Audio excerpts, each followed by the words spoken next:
안녕하세요. 저는 60살 택시 운전을 하며 올해로 80대신 홀어머니를 모시고 생계를 유지하고 있습니다. 저는 형 하나 남동생 하나 있는 둘째였는데 다른 형제들 다 가정 꾸리고 자기 짝 만나 토끼 같은 자식들 낳고 알콩달콩 살고 있을 때 저는 이상하게 아무리 노력을 해봐도 제 인연이 닿질 않더라고요. 사실 제가 스스로 볼 때는 택시 운전하면서 모아놓은 돈도 꽤 있었고 그럭저럭 생김새도 괜찮다 여겼지만 현실은 그게 아니었나 봅니다. 제가 마음에 들어하는 여자는 저를 싫다 했고 막상 제가 싫은 여자는 저를 좋다고 하니 이런 악순환이 흐르면서 저는 나이만 먹어 결국 홍기를 놓치게 되었습니다. 제 어머니는 저더러 눈도 좀 낮추고 마음 착한 여자 만나 아무나 결혼하라 했지만 어디 사람 마음이 그런가요? 심지어 어머니께서는 제게 애원하며 외국인까지 닥치는 대로 소개해 주셨지만 결실이 이루어질 리가 없었습니다. 그러던 중 평소에 친하게 지냈던 동료 기사 친구 아들이 안타깝게도 교통사고를 당해 저 세상으로 갔다는 소식을 듣게 되었습니다. 우연히 두어 번 정도 친구 아들을 본 적이 있었는데 괄괄한 성격의 친구와는 달리 워낙 심성이 여리고 소심했던 걸로 기억해요. 비극적인 소식의 동료들은 문상객으로 친구 아들이 안치되어 있다는 병원 장례식장을 찾았고 그곳에서 슬퍼하고 있는 친구 부부를 보았습니다. 친구는 동료들이 찾아온 것에 대해 고마워하며 눈물까지 훔치고는 어서 앉아라 안내해 주더군요. 저는 조의금을 내고 고인의 명복을 빈 후 잠시 볼 일이 급해져 화장실을 급히 다녀오겠다 했습니다. 그때 화장실 앞에서 한 여인이 검은색 상복 차림으로 급히 나오더라고요. 많이도 울었던지 눈이 빨갛게 부은 상태로 장례식장 안으로 가는 여자. 그때 전 무슨 생각이었던 건지 순간 그 여자에게서 눈을 뗄 수가 없었습니다. 뭐라 말로 표현할 수 없는 기분이라고나 해야 할까요? 무슨 운명의 장난 마냥 저도 모르게 화장실 가는 것도 잊은 채 그 여자를 쫓아갔어요. 그런데 친구가 앞에 나와 그 여자를 매섭게 쏘아보더군요. 무슨 놈의 화장실을 그렇게 줄기차게 쏘다니냐. 지 서방 잡아먹고 시부모 속 새까맣게 태우니 속이 후련하냐고 말을 하는데 아무래도 상복 입은 여자는 상 치르고 있는 아들의 안사람 되는 그러니까 친구의 며느리 되는 사람이었나 봅니다. 아무리 직설적인 성격으로 유명한 친구라 아들 잃은 슬픈 마음 충분히 이해하겠으나 냉정하게 얘기하면 아들이 신호 위반해서 교통사고로 운 나쁘게 저 세상 갔다는데 며느리가 대체 무슨 죄랍니까? 잘못했다고 죄인처럼 고개를 숙이던 며느리가 안쓰러운 마음이 들었는데 어느새 자꾸만 제 눈이 며느리를 쫓고 있더군요. 제 스스로가 미쳤나 보다 했죠. 살면서 눈에 들어오는 여자 몇 없었는데 하필 친구 아들의 미망인이 절 사로잡다니요. 저는 감정을 애써 부정하며 바쁘다는 핑계로 도망치듯 나와버렸습니다. 아들을 잃은 후 다시 평범하게 근무하게 된 친구는 애써 아무렇지도 않은 척하며 일에 열중했습니다. 평소보다 더 농담도 하고 기운차게 행동하는 게 아무래도 아들을 잃은 슬픔을 잊으려고 더 그러는 것 같았어요. 전 자식이 없었지만 어쩐지 피부치를 잃은 마음은 그 소중한 사람을 잃은 마음은 왠지 알 것 같았습니다. 저는 음료수를 친구에게 건넸습니다. 친구는 고맙다며 음료수를 꿀꺽꿀꺽 들이키며 고마워 아들 녀석은 제 운명이 그것밖에 안 되어간 놈 어쩌겠어 생각하면 마음만 아프지. 이게 다 사람을 잘 들여야 하는 법이야. 며느리 하나 잘못 들어와서 집안에 불운을 몰고 왔으니 결혼한다 했을 때 말리지 못한 게 내 천추의 한이야 하며 감정이 올라왔는지 분을 토해냈습니다. 얘기를 들어보니 아들하고 며느리하고는 작년쯤 결혼을 했는데 부모한테 버림받고 조모하고만 살아서 어두침침하고 우울한 게 썩 마음에 들지 않았다고 합니다. 그래도 아들이 좋다길래 무작정 반대할 수 없어 결혼시켰지만 며느리가 들어오고 나서부터 집안에 불운이 시작됐다고 하네요. 사기를 당해 가세가 기울기 시작했고 아들마저 비명에 간 일이 있었으니 며느리를 보기 싫어 당장에 나가라 했는데도 갈 곳이 없어 붙어있다 하니 아주 미치겠다고 하더라고요. 그날 밤 친구와 한잔을 하고는 집에다 데려다 주었습니다. 며느리가 나와 시아버지를 부축하는데 고주망태가 된 친구 녀석은 그 와중에도 재수 없다며 며느리를 뿌리치고는 저만을 의지한 채 집 안으로 들어가더군요. 데려다주며 부인이 되는 사람이 저희 바깥창 밥만 챙겨줘서 고맙다며 집에 들일 건 없지만 마침 반찬을 많이 만들어놨으니 그거라도 좀 챙겨가시라고 했습니다. 저희는 그 애가 만든 건 안 먹거든요 라고 가시도 친듯 말하니 뭐 제 딴엔 거절할 이유가 없었습니다.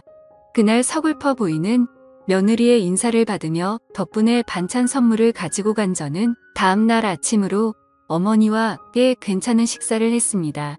어머니께서는 어디서 가져온 반찬이냐며 솜씨가 좋다고 하셨습니다. 어머니께서는 이런 요리 솜씨 좋은 여자를 며느리로 맞아봤으면 좋겠다. 언제까지 환갑받든 아들애미 식사나 차려야겠냐고 하시는데 저는 어머니께 늘 죄인인 아들이었습니다.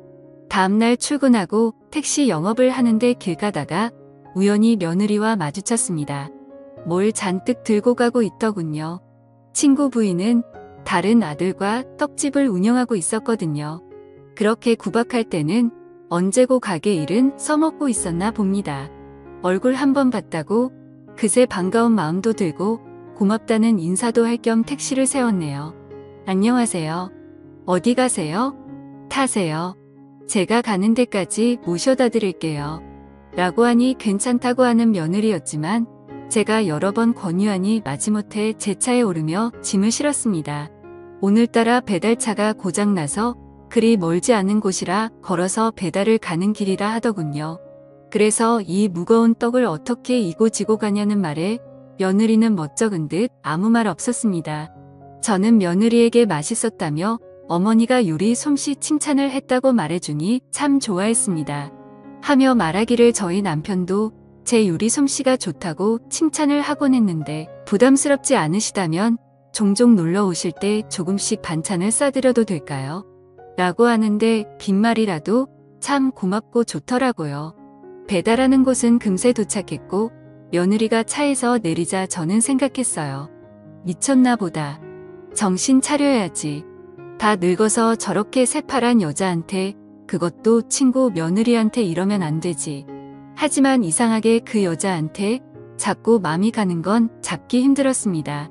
저는 이후로도 친구와 친하게 지내며 종종 집을 찾아 그 집 며느리를 보았고 언제나 며느리는 살가운 태도로 저를 시아버지 친구로서 맞이했습니다. 그러나 그곳에 자주 들르며 며느리가 얼마나 시집에서 차가운 대접을 받고 있는지 알게 되었습니다.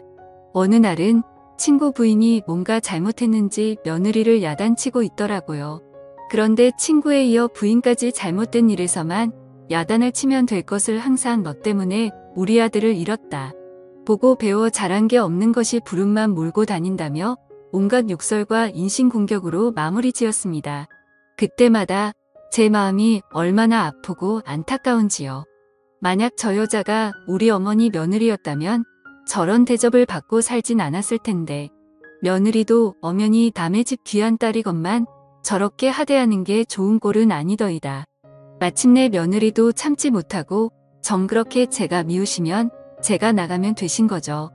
저 비록 대학은 못 갔지만 고등학교까지 할머니께 가정교육 잘 받고 남들만큼 잘 살았어요. 제발 절 키워주신 조부모님 욕까지는 하지 말아주세요. 남편 저 세상 간 거 저도 어머님만큼이나 가슴 아파요. 이젠 제발 그만하세요. 하며 결국 억울한 마음에 집을 뛰쳐나갔는데 친구 부부는 내쫓으면 속 시원하겠네. 아주 우리도 지겹다. 몹쓸 거나며 집안이 불운해진 것과 하필 며느리 시집올 시점이 우연히 맞물린 것뿐인데 대체 그가 궁합이랑 사주 하나 때문에 죄 없는 며느리를 언제까지 저렇게 대할 건지 너무나 답답하고 화까지 나더라고요. 마음 속였던 저는 며느리를 뒤쫓아가 보니 전봇대에 기대어 하염없이 울고 있었는데 어찌나 가슴이 아프던지요. 그런데 며느리가 이상했습니다. 한참이나 울어 지쳤는지 그대로 바닥에 쓰러지는 것이 아니겠어요. 저는 놀란 마음에 얼른 며느리를 업고 병원으로 데려갔고 얼추 검사를 해보니 빈혈에다 영양실조라는데 온갖 못된 것들을 다 달고 구박까지 받으며 어찌 저리 살았을까 하는 안쓰러운 마음에 보호자를 자처하며 입원까지 시켜주었습니다. 그런데 의사 선생님께서 온갖 검사 결과가 썩 개운치가 않았는지 조금 더 정밀 검사를 하자 했는데 마침 며느리는 눈을 뜨고서 몸을 일으키며 고개를 젓더군요. 전 괜찮아요. 검사할 돈도 없고요. 어차피 몸이 약해져서 그러니 식사 잘하면 금방 회복될 거예요. 지친 기색으로 말하면서 저를 붙들고 빨리 병원에서 나가고 싶다고 했습니다. 하지만 병원을 나간다 한들 몸도 약한 그녀가 갈 곳이 있나요? 저는 이참에 넌지시 얘기했네요. 혹시 갈 곳이 없으시다면 우리 집 오실래요? 저 어머니랑 같이 사는데 우리 집 방 남는 거 있고 갈 곳 없으시다면 거처 잡으실 때까지 그곳에서 머물러도 돼요. 라고 하니 며느리의 어이없고 기막힌 시선이 느껴지더라고요. 하기사 누가 봐도 이상한 상황이죠. 시아버지 친구가 갈 곳 없다고 받아준다 하니 이상하기도 하고 좀 꺼려지기도 하고 하여튼 그랬을지도 모릅니다. 그런데 생각지도 못한 며느리의 반응은 정말로 신세져도 될까요? 보증금은 없지만 제가 어떻게든 이를 구해서 방세는 꼬박꼬박 내도록 할게요. 저는 아직 제 눈물이 마르지도 않은 며느리가 얘기하니 울컥 감정이 올라왔고 괜찮다고 고개를 끄덕였습니다. 그날부터 며느리는 짐을 싸서 저희 집으로 들어왔고 어머니께는 따로 친구 며느리라고 안 한 채 방 남는 거 월세 줬다고 얘기를 했습니다. 어머니는 당황해하면서도 애써 묻진 않으시고 유심히 저와 그 여자를 보더군요.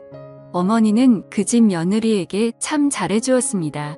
이것저것 챙겨주기도 하고 며느리가 뭐든 도와준다고 해도 물 한 방울 손에 못 묻히게 하며 손수 식사를 차려 해먹였습니다. 며느리가 밤몇 술 뜨며 울더라고요. 누군가와 이렇게 같이 식사하는 게 얼마만인지 모르겠어요. 집에서 누군가가 손수 차려준 음식을 먹는 건 할머니와 살았을 때 빼곤 없었거든요. 감사해요. 라고 흐느끼고 저희 어머니는 그런 며느리의 손을 따뜻하게 잡아주며 젊은 처자가 참 딱하네. 앞으로 우리가 잘 챙겨줄 테니 아무 걱정 말고 편안하게 있어요. 처음 볼 때부터 낯설지 않는 게 이상하게 난 그쪽한테 자꾸 마음이 가네요. 라며 잘 다독여 주었네요. 허나 며느리는 미안했는지 차마 그러질 못하고 장을 봐와 집안에 반찬이라도 좀 만들어놨습니다. 그 반찬을 먹은 제 어머니는 전에 가져왔던 반찬을 만든 주인을 알게 되었고 저희를 알게 모르게 밀어주며 제가 일찍 퇴근이라도 하는 날에는 본인이 할 일이 있다며 저와 며느리를 밖으로 내보냈네요. 어머님 덕분에 얼떨결에 같이 공원을 걷는다던가 두리번거리며 시간을 보내는 일이 많아졌고 그러면서 저는 점점 더 마음을 나누며 정이 쌓여갔습니다. 서로 웃는 날들이 많아졌고 남들이 보기 좋은 부녀라고 오지랖 넓은 얘기를 할 때면 저희라고 얘기하며 넌지시 제 팔짱을 끼기도 했답니다. 설레기도 하고 가슴 떨리기도 하고 20여 년 넘게 차이는 그녀를 욕심내는 제가 도둑놈이었지만 좋아하는 감정을 숨기기가 어렵더라고요. 허나 전 용기가 없어 이런 좋은 관계마저 깨어질까봐 끝까지 그녀에게 먼저 손을 내미진 못했어요. 그런데 그때쯤 며느리는 가끔 복통을 호소하며 식은땀을 흘리는 날이 많아졌습니다. 죄송한데 가방 안에 약이 있어요. 약 좀 주시겠어요? 라며 어디가 아픈지 자꾸 약을 먹었어요. 계속 소화가 안 된다며 배가 아프다는 며느리에게 병원을 가자 했지만 늘 이렇다고 소화제 먹으면 괜찮다고 했던 며느리. 복통으로 인해 식사를 못하게 되는 순간이 많아지자 그녀는 날로 야위어갔고 고통을 감내하며 어떻게든 그 약을 먹고 안정을 취했습니다. 저는 불현듯 소화제라고 먹는 약을 몰래 빼와 약국에 가서 그 약에 대해 물어봤고 충격적인 이야기를 듣게 되었습니다. 바로 그건 항암제였어요. 늘상 그녀가 소화제라고 둘러대며 먹었던 약은 바로 항암제였던 겁니다. 세상에 맙소사 항암제를 먹고 있었다니. 자신의 병에 대해 미리 알고 있었기 때문에 병원에서 정밀 검사를 모두 다 거부했던 며느리. 자신의 병이 들킬세라 저와는 절대로 병원을 가지 않았던 거고요. 며느리의 기구하고 험한 팔자에 서글픔이 몰려오더라고요. 그런데 그놈의 시부모가 며느리가 어떻게 저희 집에 있는 건 알아냈는지 집 앞에서 한참 소동이 일어났는데 평소 보던 성격 좋은 친구네 부부의 모습 대신 독하고 악에 바친 상태로 쌍으로 며느리의 머리채를 잡고 흔들며 괴롭히는데 저희 어머니께서 곁에서 아무리 말린다 한들 80세 넘은 노인이 뭔 힘이 있겠습니까? 동네 사람들 강 건너 불구경만 하고 있는 상태에서 제가 멀리서 달려와 악착같이 붙어있는 악성 손길을 힘겹게 떼며 그만 좀 하라고 했고, 친구는 저를 보자마자 눈이 뒤집혀 후들겨 패고는 멱살을 잡았습니다. 아주 천하의 못된 것들 어디 빌부터 사나 싶었더니 우리 아들 간지 얼마나 됐다고 다 늙은 노인네를, 그것도 어떻게 내 친구하고 붙어서 같이 살 수가 있냐. 너도 마찬가지야 이놈아. 너 내 아들 며느리인 줄 뻔히 알면서 감히 내 며느리와 같이 살림이라도 차리려고 우라질 놈 같으니 나 너희들 가만 안 둘 거야. 절대로 용서 못해. 라고 고래고래 소리를 지르고 부인은 분이 안 풀렸는지 한 맺힌 상태로 또다시 며느리의 머리채를 잡고 흔들었습니다. 저는 참다 못해온 힘을 다해 친구와 친구 부인을 며느리에게서 떼어내 그녀를 지키기 위해 몸으로 가로막고는 필사적으로 소리쳤네요. 제발 그만 좀 해. 이 여자 아파. 암이라더라. 니들이 얼마나 아들 문제로 이 여자한테 못할 짓을 많이 했으면 오죽하면 이 여자가 그 몹쓸 병에 걸려 힘들어했겠어. 도대체 언제까지 사람을 이렇게 괴롭힐 건데. 갈데없는 사람을 곁에 두고 그렇게 괴롭히더니 막상 집을 나가니까 쫓아와서 못살게 구는 건 대체 무슨 신보인데. 사람이 대체 어떻게 그래. 죽은 네 아들은 불쌍하지만 이미 하늘 날아갔고 산 사람이라도 살아야 하잖아. 언제까지 네 아들 먼저 간 걸 이 여자 탓으로 돌릴 거냐고 라고 절규했고, 그 여자는 콧물을 흘리며 흐느끼기 시작했습니다. 친구 부부는 며느리가 암이라는 것에 잠시 벙쪄하더라고요. 뭐 하나라도 느끼는 게 있기를 바라며 이 여자 살려고 애썼는데 제발 친구가 더 이상 죄 없는 사람한테 못할 짓 하지 않길 바라며 죄 짓지 않길 바라며 이 길 한 건데 그 심정을 이해하지 못했나 봅니다. 잘됐네. 우리 아들 곁으로 가면 차라리 낫지. 우리 아들 홀려서 괴롭게 했는데 너 혼자서 행복하면 양심 없는 행동 아니냐. 그 심정을 이해하지 못했나 봅니다. 우리 아들은 차디찬 땅속에 있는데 너 혼자 등 따시고 배부르게 먹는 건 공평치가 않아. 라며 매몰차게 구는데 할 말이 없더군요. 때마침 주민이 부른 경찰차가 왔고 사건은 일단락되어 그나마 보호를 받을 수 있게 되었습니다. 친구는 울컥하며 저희를 가리키고는 파렴치한 작자들이라며 제가 며느리하고 제가 친구인데 둘이 그렇고 그런 참으로 이치에 맞지 않는 관계가 아니냐며 억울한 듯 자초지종을 털어놓으며 얘기를 했습니다. 경찰은 얘기를 듣다 난감한 얼굴로 물론 나이 차이가 좀 그렇긴 하지만 도덕적으로도 솔직히 며느님 이제 혼자 계셨고 어르신 친구분이면 두 분이서 이루어져도 큰 문제는 없지 않나요? 이러시는 두 분이 제게는 이치에 맞지 않는 분들 같습니다만 라고 하니 시부모는 기막혀 하면서도 막상 아무 말은 못했으나 그래도 억울했는지 제게는 이제 와서 남의 며느리 훔쳐간 놈이라고 운운하고선 제게 가만 안 두겠다고 협박성 말을 남기고 가버렸습니다. 저는 며느리를 데리고 병원으로 가려 했지만 다시 거부하더라고요. 그래도 가진 설득으로 데려가야만 했습니다.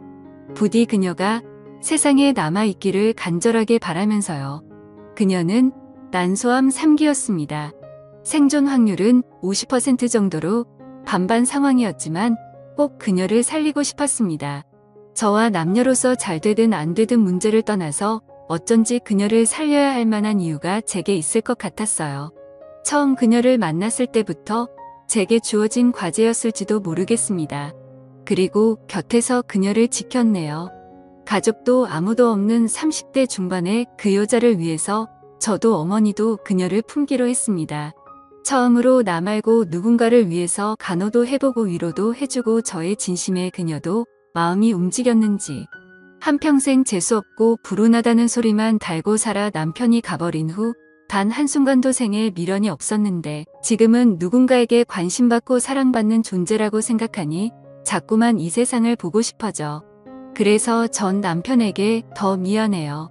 이런 저라도 괜찮으시다면 그땐 아저씨와 어머님 모시면서 남은 일생을 함께 보내고 싶어요라며 제 어깨에 기대었습니다.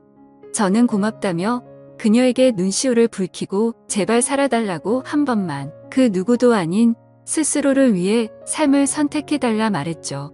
저는 그녀의 빠른 회복을 위해 재산을 털어 그녀를 위한 치료비로 아낌없이 썼고, 저희 어머니께서는 암에 좋다는 음식 다 구해서 먹이고 치료하며 하루하루 노력했습니다. 그러던 중 기적이 일어났습니다. 의사는 일단 수술이 잘 되었다며 말씀해 주셨고, 난소암이 재발하는 암이라고 주기적으로 검사받으며 지금처럼 좋은 식사와 운동을 권유했고, 그 여자는 마침내 귀한 목숨을 구하게 되었습니다. 그녀는 저와 어머니 앞에서 하염없이 눈물을 쏟으며 저희 가족과 새로운 삶을 다시 살아가게 되었습니다. 그녀는 저를 때론 남자로서, 부모로서, 오빠로서 의지하며 살아갔고, 저는 껄끄러웠던 그녀의 추억이 담긴 동네를 이사간 후 이러쿵저러쿵 뒷말이 길어 그녀와 나를 아는 모든 사람들을 등진 채 타 동네에서 자리를 잡아 어머니를 모시고 전처럼 한 집에서 살고 있습니다. 제 직업이 택시 운전기사인지라 어디든 가도 부담이 없다는 게 최대 장점이겠죠. 그녀가 완전히 몸이 나아진 뒤에는 그녀는 제 청혼을 웃으면서 받아주었습니다. 아내와 결혼하던 날 제 어머니께서 제일 좋아하셨고, 비록 아내의 몸으로 인해 기다렸던 자식은 보기 힘들 테지만 지금이라도 사랑하는 여자를 만나 살아갈 수 있게 된 게 하루하루가 너무 기쁩니다. 그리 잘 살진 못해도 제 보물 같은 여자들인 어머니와 아내만 있으면 행복하게 살아갈 수 있을 것 같습니다.